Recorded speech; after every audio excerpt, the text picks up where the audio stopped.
Bonjour, aujourd'hui on va parler de comment gérer sa donnée personnelle dans une entreprise et comment l'intelligence artificielle peut vous aider à mieux capitaliser sur la documentation que vous faites au quotidien. Je m'appelle Alex, je suis le fondateur de Peter People. On accompagne les entreprises dans leur stratégie IA au quotidien. Je vais faire une étude de cas par rapport à une mission qu'on vient de finir pour un client. C'est un client qui travaille dans le monde du conseil. Ils sont une petite PME de 250 personnes et ils sont venus nous voir avec une problématique de gestion de la connaissance interne, de knowledge management. En gros, quand ils sont venus nous voir, ils avaient cette problématique de comment faire pour capitaliser sur toutes les années d'expérience qu'a le cabinet depuis plus de 10 ans pour que les consultants puissent rechercher facilement dans les documents et puissent capitaliser sur cette expérience et cette expertise. Et donc, on leur a répondu que l'intelligence artificielle pouvait être un bon levier et notamment les dernières évolutions en termes de LLM comme ChatGPT. Donc pour ça, il fallait déjà commencer par comprendre comment étaient structurées leurs données et comment on pouvait donner cette donnée à ChatGPT. Aujourd'hui, ils travaillent principalement sur 3 types de fichiers, des PDF, des Word et des présentations PowerPoint. Et donc, ce qu'il fallait faire, c'était de d'abord se connecter à leur base de connaissances, qui est un SharePoint, se connecter pour indexer les fichiers et les transformer dans un format qui est lisible par ChatGPT. Donc pour ça, on a décidé de partir sur du Markdown. Markdown, c'est une structure de fichier qui permet d'annoter du texte afin de rendre ce texte lisible par les humains et aussi par les LLM avec le moins de surcharge possible. Et donc, on a d'abord commencé par transcrire tous leurs fichiers en fichier Markdown pour ensuite pouvoir les envoyer à ChatGPT. La première approche, c'est de se dire, ok, on va prendre notre documentation et on va la mettre à ChatGPT en contexte. Donc, avant de poser notre question, on va demander à ChatGPT de répondre. Et en fait, cette approche, elle n'est pas possible parce que les LLM ont ce qu'on appelle une window size, une taille de fenêtre. Et donc, cette taille de fenêtre va contenir le contexte, l'historique de conversation et la réponse de ChatGPT. En fonction des modèles, elle peut varier entre 8K tokens et 128K tokens. Sur les modèles sur lesquels on est parti avec le client, qui était GPT 3.5, on a choisi un modèle qui est GPT 3.5 en 16K tokens. Alors, qu'est-ce que c'est un token? Un token, c'est une façon pour ChatGPT de découper la donnée qu'il a en entrée. Et pour vous donner un ordre de grandeur, environ 500 à 750 mots équivalent à 1000 tokens. Donc, sur le modèle qu'on utilisait, on ne pouvait pas envoyer plus de 5 pages de contenu à ChatGPT. On a dû trouver une autre méthode pour faire ça. Ça a été de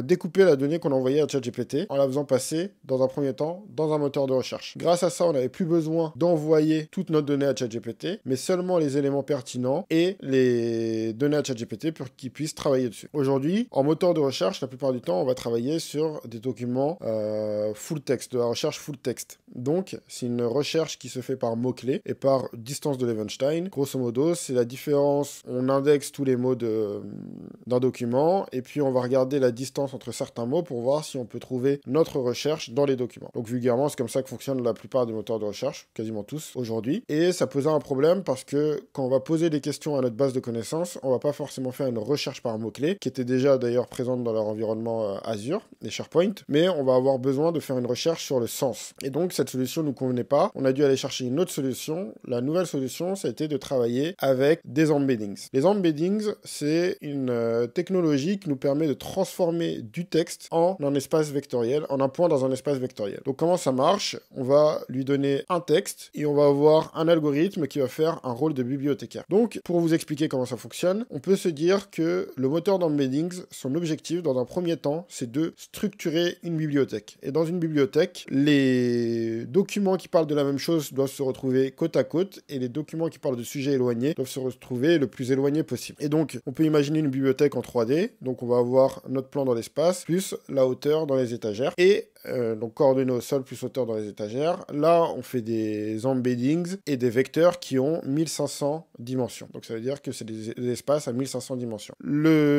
Cet algorithme, il a 2 rôles. Le premier, c'est d'organiser la bibliothèque. Et ensuite, quand on va lui poser une question, c'est de pouvoir positionner, comme il organisait les livres dans la bibliothèque, notre question dans l'espace. Et ce qu'on va pouvoir faire, c'est regarder les documents qui sont le plus proches de nous et donc qui vont traiter de notre sujet de conversation pour les prendre en résultat de recherche. Donc ça, c'est une méthode qui nous intéressait et qui permet permet en plus de travailler à la fois sur des documents qui sont dans des langues différentes, avec des mots-clés différents, à partir du moment où il parle du même sujet de conversation. Donc, on a commencé à mettre en place le moteur de recherche d'embeddings en recherche vectorielle pour le client, mettre une base de données. Donc, on a utilisé PostgreSQL parce que ça nous permettait de pouvoir l'héberger partout, dont Azure dans un serveur français. On a mis en place les documents dans les embeddings, et sauf que la qualité de réponse des embeddings était parfois pas assez précise. En gros, c'était pas assez précis, et parce que parfois il y a des mots-clés qui sont clés dans la recherche et qui n'étaient pas captés par les embeddings, étaient captés plus par le sens. Donc on s'est dit qu'on allait avoir une approche hybride, donc une recherche hybride, où à la fois on allait mettre des résultats de recherche full text, donc de moteur de recherche traditionnel, et à la fois les résultats du moteur de recherche embeddings, donc vectoriel, sur le sens, pour envoyer ces données à ChatGPT. Donc quand on fait ça, on se retrouve avec quand même pas mal de données qu'on va envoyer à ChatGPT, et donc comme on n'a pas une taille de contexte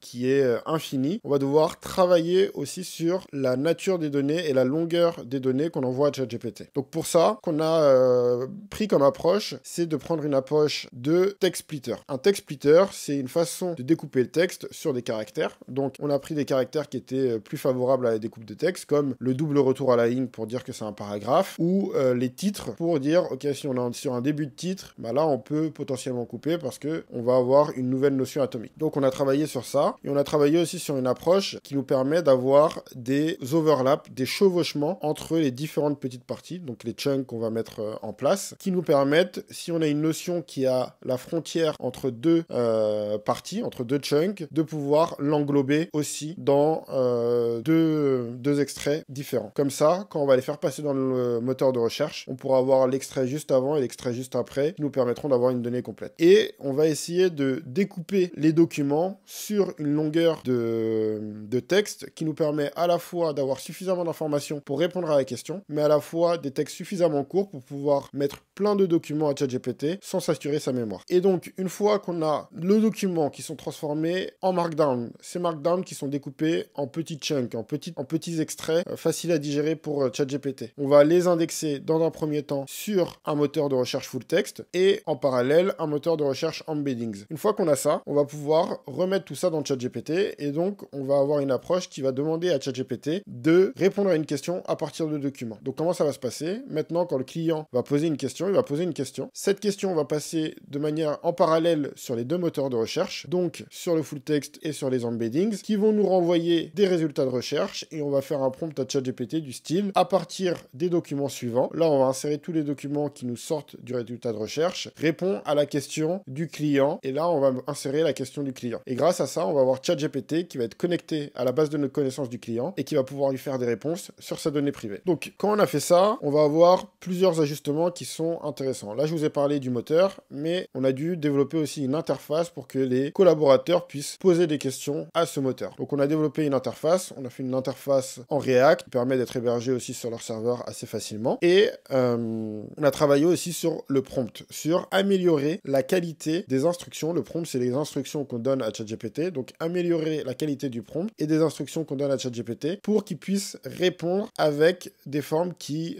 satisfassent les consultants. Et donc on a fait aussi des itérations autour de ça, et grâce à ça, ça leur permet d'avoir un moteur de recherche qui connaît leurs données perso, qui a les capacités de synthèse et d'adaptation de ChatGPT pour répondre aux questions, et qui leur permet de naviguer facilement dans leur base de documentaire et leur base de données qui a plusieurs gigas de données. Voilà, si c'est quelque chose qui vous intéresse, n'hésitez pas à nous contacter pour qu'on puisse discuter de la mise en place d'un tel projet dans votre entreprise. C'était Alex de Better People, bonne journée.